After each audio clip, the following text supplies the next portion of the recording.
Assalomu alaykum. Obyektga kelganmiz. Obyektimizda ishlar ketyapti. 90% atapleniya ishlarimiz to'g'risi bo'lib qoldi. Hozir ish jarayonlarini ko'rsataman. Bizda oldin santexnika ishlari ozgina bo'lgan bu yerda. Setkaga to'qilyapti turgan ekan, setkalarni chiqarib yubordik. Bu tarafdan yana plakislar solinyapti. Abduqodir qo'yib bu tarafga joylaganmiz. Rasxadan vernik elektrlar. Obyektimiz kameraviy sistema bo'lgan. Bu tarafimiz spalni.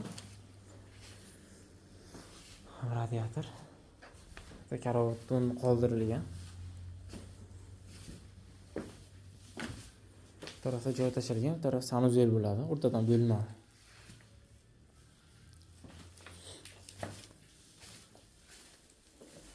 Turbalarimiz hammasi izolyatsiyada ketyapti. Radiatorlarga, kombutning datchiklarga joylar qo'yganmiz. Gilzalarni tashlab yuboramiz buni. Taraflarimiz ham xo'limiz ikkita radiator. Oldilariga 15 sm dan to'qiganmiz. Xonalarimiz 20 sm dan bo'lgan. Hamma xonada radiator. Panelni turbalarimiz hammasi izolyatsiyada ketyapti. Yog'larimizga delfin lentalarimiz qoldi. Shularni qo'yib yuborsak, qo'limizda ham kombutning datchik joylari qoldirilgan. Bu taraflarimizda ham shunaqa.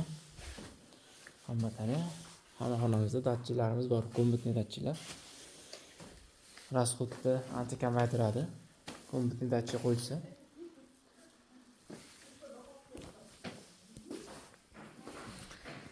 Santexnika atapleniya xizmatlari kerak bo'lsa, o'zimizga aloqaga chiqib olasizlar. Ishlarni chiroyli qilib bitkazib beramiz.